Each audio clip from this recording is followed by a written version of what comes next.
Buonasera a tutti.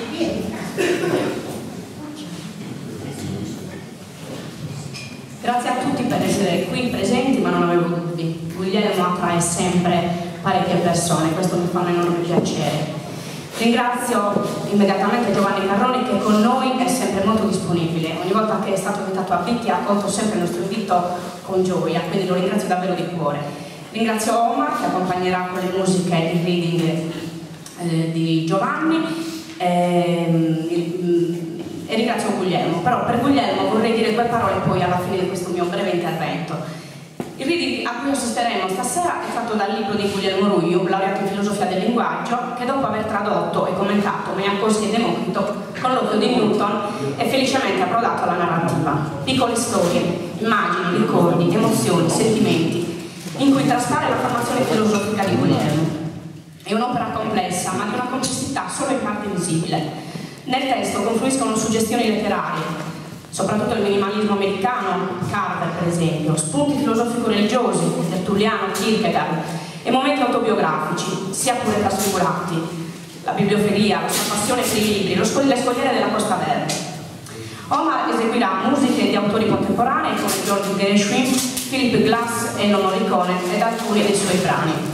Gli autori stasera hanno deciso di dedicare la serata al poeta Pellegnu. Vi pregherei.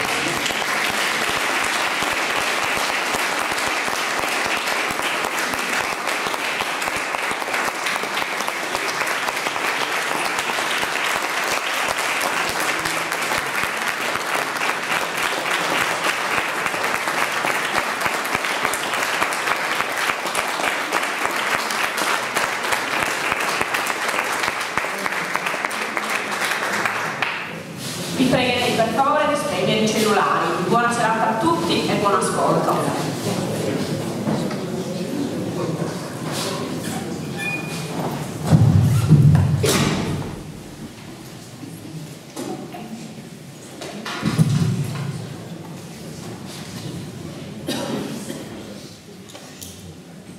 Grazie Ivana per questo attestato di stima e grazie come ti sembra a Bizzi capisco bene, non è schifo. Anzi, mi pare che mi trasferirei in occhio direttamente. Compro casa qua, che è al mare. Capitava in Marreri però, sono indeciso. Questa è in zona di pastorio e dunque la magari giusto.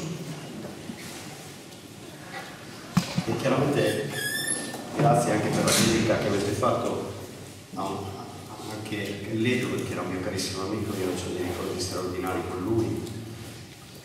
Hanno amico del guru. Sì, insomma. La superficie delle cose. La finestra del salotto offre una prospettiva volubile e dinamica sul mondo. Una varietà di cose nelle diverse ore del giorno, al mutare della luce.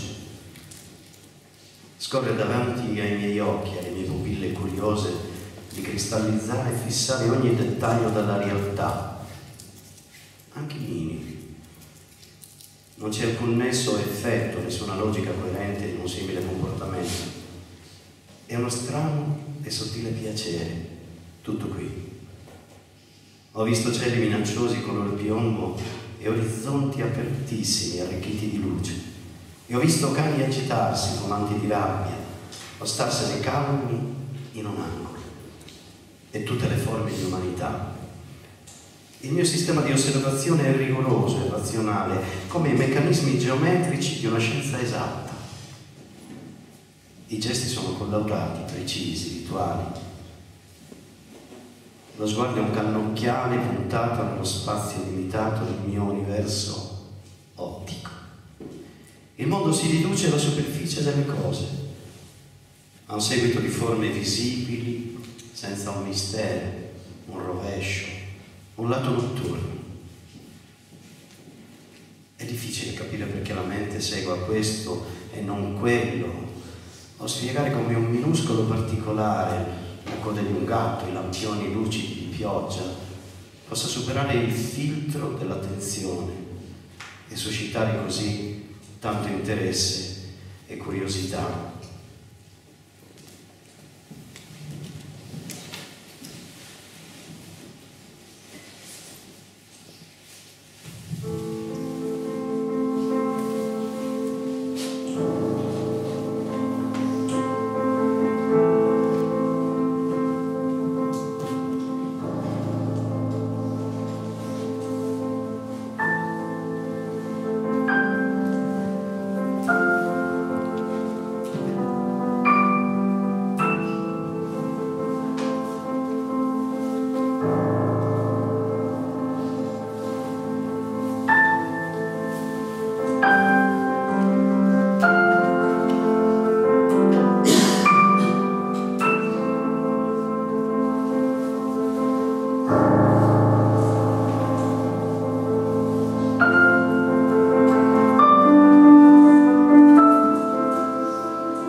Fuori piove e tira un freddo vento serale. Oggi stranamente mi sono svegliato con una voglia di arrosto e vino. Capita alle volte di alzarsi dal letto con un sapore, un gusto preciso sulle labbra. È una cosa un po' difficile da spiegare, voglio dire da spiegare razionalmente. Mi rilasso allungando le gambe sulla poltrona, senza badare troppo all'odore intenso, palpabile di bruciato che esala dal forno elettrico, la carne. Devo ammettere, è un piacere anche se stento a digerirla. È come se palato e stomaco funzionassero ciascuno con codici privati personali e parlassero lingue diverse, intraducibili fra loro. Stanotte sicuro quest'arrosto mi peserà sullo stomaco e non chiuderò occhi.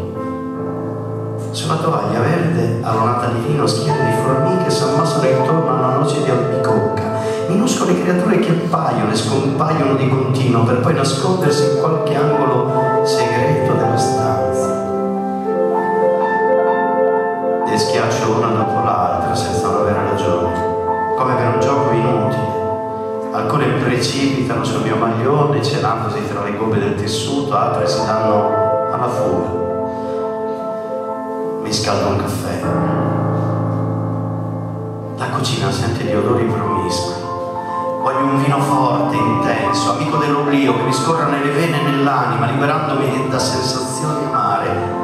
Stretto in mano il grosso bicchiere da un contatto fermo, duro, quasi metallico. Vorticano nella mente pensieri incompiuti, sfumati, idee sempre più nebbiose. Seduto in poltrona, al buio, libero i ricordi, sedimenti di quella marea dolce e dolorosa che è la nostalgia. Frammenti, pezzi di vita che viaggiano isolati, ansiosi di ricomporsi, di rivivere armonizzati in un tutto. In silenzio richiama velocemente le immagini alla mente, rivedo le lunghe spiagge di un mare estivo. La sabbia chiara, finissima, sfiorata dalle onde, è come una carezza e un abbandono. Mezzogiorno, la luce al culmine, il sole pieno, altissimo, arroventa la terra, si aprono gli ombrelloni. Tra la riva e il cielo spira un filo di brezza, così lieve e piacevole che sembra un dono speciale di Dio. Lontano, una scogliera selvaggia di ginepri e corbezzoli, Mediterraneo, antico mare. Lo riconoscerei fra tutti i mari del mondo.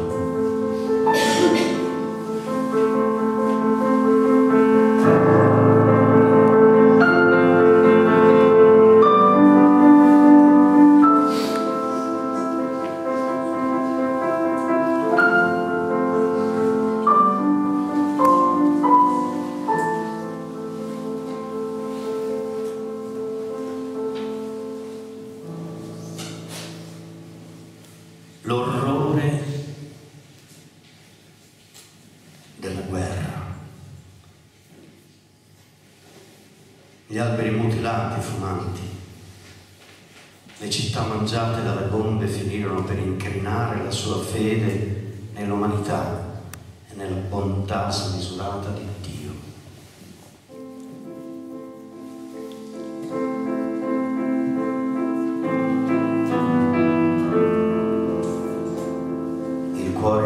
Di un soldato.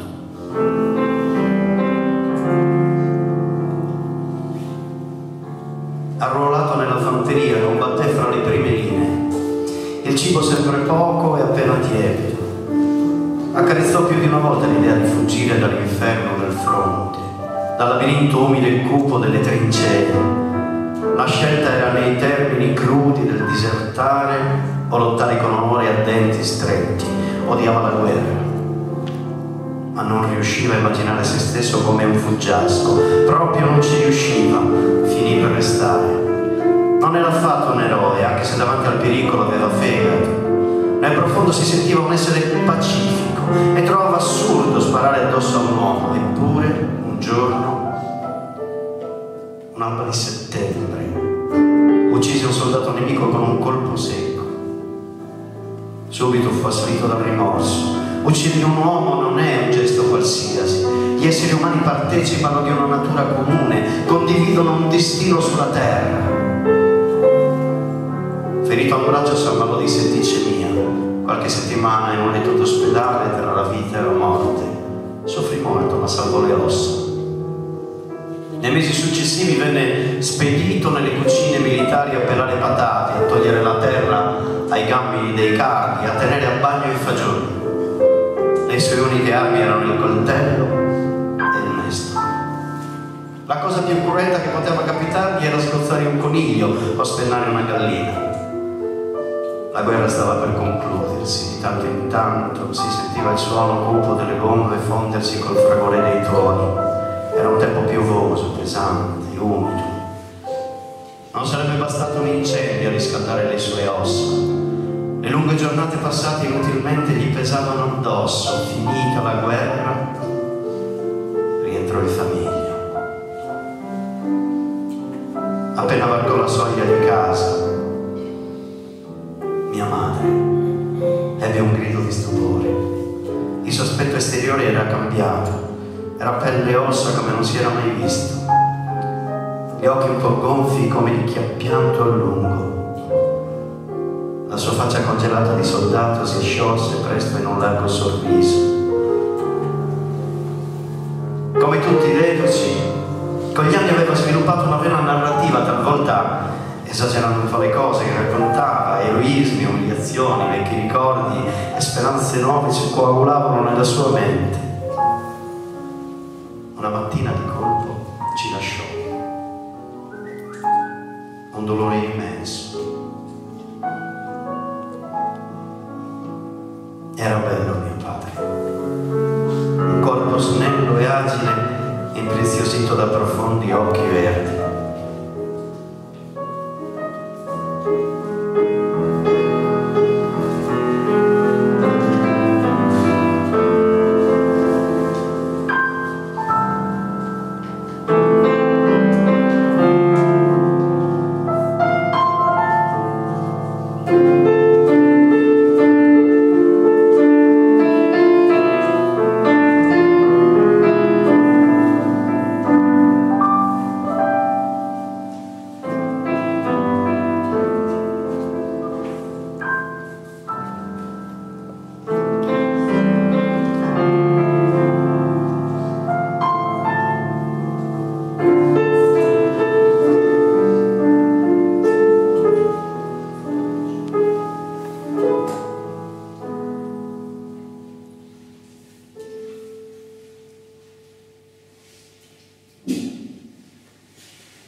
Del giorno e della notte.